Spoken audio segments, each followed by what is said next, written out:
샬롬 10월 29일 매일 말씀 묵상입니다. 한 주간도 주님 안에서 평안하셨습니까? 정말 시간이 손살같이 흘러가고 분주한 한 주간이셨겠지만 오늘 이 아침에 주님께서 깊은 평강과 안식을 주시는 시간 되시길 소망합니다. 오늘은 지난 시간에 이어서 시편 42편의 말씀을 한 번 더 묵상해 보고자 합니다. 지난 시간에는 우리의 마음속에 낙심이 일어날지라도 우리 마음속에 스스로 하나님이 선하시다는 사실을 끊임없이 설교하고 선포해야 한다고 말씀하였습니다. 오늘은 그 이후의 말씀 시편 42편 5절과 6절의 말씀을 통하여서 우리가 다시 한번 어떤 삶의 모습으로 주님께 나아가야 하는지 한번 더 묵상해 보고자 합니다. 함께 말씀을 제가 봉독하겠습니다. 내 영혼아, 내가 어찌하여 그렇게 낙심하며 어찌하여 그렇게 괴로워하느냐? 너는 하나님을 기다려라. 이제 내가 나의 구원자, 나의 하나님을 또다시 찬양하련다. 내 영혼이 너무 낙심하였지만 요단 땅과 헤르몬과 미살산에서 주님을 그래도 생각할 뿐입니다. 아멘. 오늘 시편 기자는 계속해서 낙심에 대해서 이야기합니다. 낙심이라는 말 뜻이 무엇입니까? 말 그대로 심장이 떨어지다 라는 뜻입니다. 심장이 덜컥 내려앉듯이 충격을 받고 놀라고 그리고 두려운 마음이 가득한 그런 마음 상태라는 것입니다. 이번 주 수요일 날 저희가 함께 잠언 말씀을 묵상하였는데요. 함께 잠시 나누었지만 잠언 24장 10절에 보면 재난을 당할 때 낙심하는 것은 너의 힘이 약하다는 것을 드러내는 것이다 하였습니다. 어려운 일이 생기면 우리의 마음이 낙심합니다. 그리고 잠언의 말씀처럼 우리가 낙심한다는 것은 결국 나의 힘이 연약하고 내가 어떻게 할 수 있는 방법이 없다는 것을 마음이 인지한다는 것입니다. 어려운 일이 생겼다는 것은 무엇입니까? 어렵다는 것, 그리고 고난이 생긴다는 것, 내 힘으로 할 수 없다는 것을 이야기하는 것입니다. 결국 사람은 그런 일이 닥쳤을 때, 어려운 일이 닥쳤을 때 우리는 어찌할 바를 모르고 전전긍긍하는 마음, 그것이 바로 낙심하는 것이라는 것이고, 그리고 그것은 나의 연약함을 드러낸다는 것입니다. 그러나 기쁜 소식은 24장 16절에 보면 이렇게 기록되어 있습니다. 의인은 7번을 넘어지더라도 다시 일어나지만 악인은 재앙을 만나면 망한다 하였습니다. 의인은 다시 일어서지만 악인은 망하게 된다고 합니다. 즉 이야기하면 어려운 일이 생겼을 때 의인은 다시 일어날 수 있는 힘이 있지만 악한 자는 그 재앙을 만났을 때 결국 다시 일어나지 못하고 그렇게 멸망한다는 말을 잠언 말씀에서 이야기하고 있는 것입니다. 그렇다면 우리는 의인일까요? 악인일까요? 의인에 대해서 우리가 함께 오늘 이 시간 묵상해 보고자 합니다. 의인이라는 것은 성경에서 이야기할 때 우리가 오해하기 쉬운 것은 완벽한 일을 하는 것, 완벽하게 주님의 말씀을 지키는 사람이라고 생각할 수 있겠지만 사실은 성경에서는 완벽한 행위를 하는 사람이 의인이라고 이야기하기보다 주님 안에서 다시 일어나는 사람이 의인이라고 이야기합니다. 죄를 짓더라도 다시 주님께 나아가는 사람, 실수해도 자신의 실수를 깨끗이 인정하고 다시 주님께 회개하고 의지하는 사람, 또는 고난이 있더라도 다시 주님을 바라보는 사람이 의인이라는 것입니다. 오늘 시편 본문의 한 단어로 그 의인을 표현할 수 있는 것 같습니다. 6절에 보면 내 영혼이 너무 낙심하였지만 요단 땅과 헤르몬과 마살산에서 주님만을 그래도 생각할 뿐입니다. 바로 그래도라는 이 단어, 이 표현이 주님 앞에서 의인이라는 것을 정말 명확히 보여주는 단어인 것 같습니다. 그래도, 그럼에도 불구하고 이 단어가 바로 의인을 상징하는 단어라는 것입니다. 성경 인물 가운데 그래도, 그럼에도 불구하고 하나님을 의지하는 사람이 있죠. 그 사람이 누구였습니까? 대표적으로 떠오르는 사람이 있지 않습니까? 바로 하나님의 마음에 합한 사람, 다윗이라고 할 수 있을 것입니다. 다윗의 인생을 보면 참으로 담대하고 하나님을 온전히 의뢰하는 사람이었지만, 반면에 우리가 생각할 때 끔찍한 죄를 짓기도 했고, 어떻게 저렇게 사악하게 저런 일을 할 수 있을까 싶을 정도로 큰 실수를 저지르기도 하였습니다. 또한 정말 피를 많이 흘리는 그런 용사이면서도 동시에 희생을 많이 치른 그런 사람이기도 합니다. 그렇게 인간적으로 봤을 때는 그렇게 흠이 많고, 그리고 실이 많은, 성과보다는 어떤 그런 실이 많은 그런 사람이었음에도 불구하고, 어떻게 하나님은 그런 사람을 마음에 합한 자라고 할 수 있었을까요?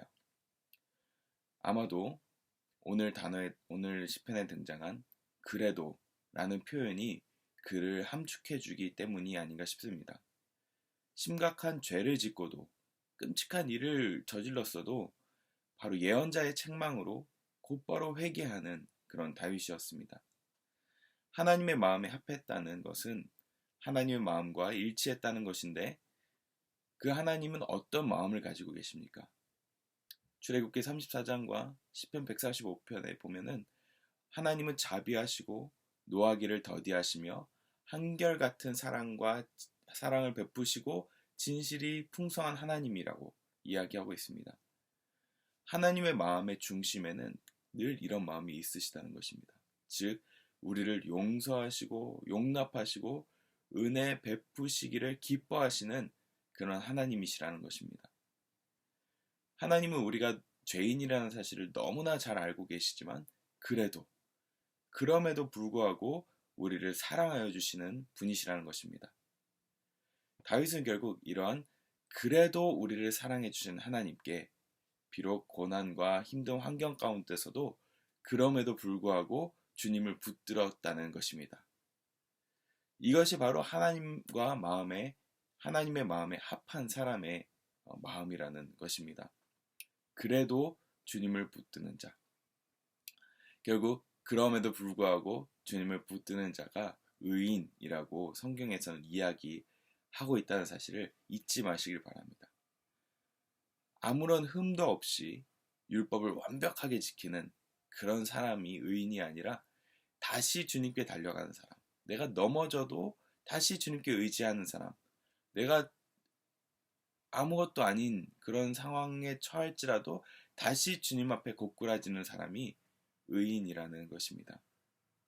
그런 사람이 다윗이었고, 오늘 시편 본문에서도 비록 내가 낙심하였어도 그래도 주님을 바라볼 때 하나님께서 의롭다고 우리에게 말씀해 주고 계신다는 것입니다.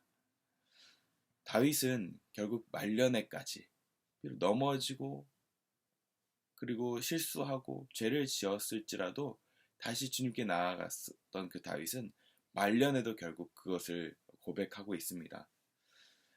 우리가 인생에 있어서 정말 처음보다는 정말 끝이 중요하다고 하지 않습니까? 다윗은 그렇게 끝에 가서라도 하나님을 의지하고 하나님께 마음을 고백했던 사람입니다. 결국 다윗은 인생에도 그런 하나님을 고백했는데요. 사무엘하 23장에 보면 다윗의 마지막 말이 이러하다라고 해서 그의 마지막 말을, 그 인생의 정리와 같은 그 말을 이렇게 기록한 부분이 있습니다. 다윗이 이렇게 고백합니다. 모든 사람을 공의로 다스리는 왕은, 하나님을 두려워하면서 다스리는 왕은 비가 온 뒤에 땅에서 새싹을 돋게 하는 햇빛과 같다고 하셨다. 아멘. 다윗은 자기 인생을 이제 쭉 돌아보면서 공의로 다스리는 왕에 대해서 정리합니다. 자신이 그런 왕이었다고도 그렇게 고백하고 있지만, 결국 하나님께서 그런 공의로 다스리시는 왕이라는 것을 양면적으로, 이중적으로 고백하고 있는데요. 이렇게 이야기합니다. 비가 오더라도 새싹을 돋게 하는 햇빛이라는 표현을 사용했습니다. 그것이 공의로운 왕, 그리고 의인의 모습이라고 이야기하는 것입니다. 비가 오더라도 새싹을 돋게 하는 햇빛. 하나님께 달려간 사람이 이것을 경험하는 것입니다. 비가 오고 폭풍우가 몰아치더라도 그 땅이 정말 질퍽질퍽하고, 그리고 그 땅이 정말 그 폭풍으로 인해서 오물이 가득 차고 정말 별의별 일들이 그 땅에 가득했지만 결국 다시 햇빛을 주시는 그 하나님으로 말미암아 그 오물과 같은 그 흙더미에서 새싹이 올라오게 되는 그 역사를 경험하게 된다는 것입니다. 그것이 바로 의인의 모습이라고 이야기하는 것입니다. 즉 하나님께 달려간 사람은 비가 오는 인생길이어도 다시 그의 땅에서 새싹이 돋아나는 것을 경험하게 된다고 이야기합니다. 바로 그 햇빛, 그 하나님을 경험하게 되는 것입니다.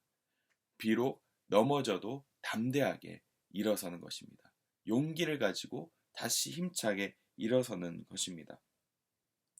그래서 오늘 시편 기자가 동일하게 이야기하는 것입니다. 내 영혼이 너무 낙심하였지만 요단 땅과 헤르몬과 미살산에서 주님만을 그래도 생각할 뿐입니다. 주님만을 그래도 생각할 뿐입니다. 결국 이 시편 기자는 그래도 주님을 바라보면서 주님께서 베푸실 은혜를 기다린다는 것입니다. 잠언 28장 1절에 의인은 사자처럼 담대하다 하였습니다. 어떻게 이것이 가능할까요? 바로 하나님께 달려갔기 때문에, 하나님을 의지했기 때문에, 다시 일으켜주시는 그 하나님을 경험하기 때문에 담대할 수 있다는 것입니다. 말씀을 마치겠습니다. 낙심한 분이 있으십니까? 마음이 두렵고 떨리시는 분이 있으십니까? 이 시간 그래도 주님을 바라보시길 바랍니다. 그럼에도 불구하고 하나님을 의지하시길 바랍니다. 왜냐하면 하나님은 그럼에도 불구하고 그래도 우리를 사랑하여 주시기 때문입니다. 그렇기 때문에 우리가 7번 넘어질지라도 다시 담대하게 일어나서 우리가 주님 앞에서 일어설 수 있을 것입니다. 그래도 우리에게 은혜를 베풀어 주시는 하나님, 그 하나님을 오늘 하루 의지하시면서 진흙더미와 같은 우리의 마음속에 다시 새싹을 일으켜주시는 그 하나님을 바라보시는, 그리고 그것을 경험하시는 하루 되시길 소망합니다. 기도하겠습니다. 우리를 그럼에도 불구하고 사랑하여 주시는 하나님, 우리가 완벽해서 우리를 의인이라고 하지 않으시고 다시 은혜를 주셨기 때문에, 다시 우리를 그 죄를 덮어주셨기 때문에 우리를 의인이라고 불러주시는 그 하나님을 이 시간 찬양합니다. 하나님, 낙심한 모든 마음들 가운데 이 시간 위로하여 주시고 다시 붙들어 주시고 다시 일으켜 세워주셔서 하나님, 그래도 주님을 찬양하는 인생길로 걸어갈 수 있도록 축복하여 주시옵소서. 악인은 마지막에는 멸망한다고 하였습니다. 하나님, 악인은 정말 주님을 끝까지 의지하지 않고 자신의 힘만을 의지하는 사람을 악인이라고 하였습니다.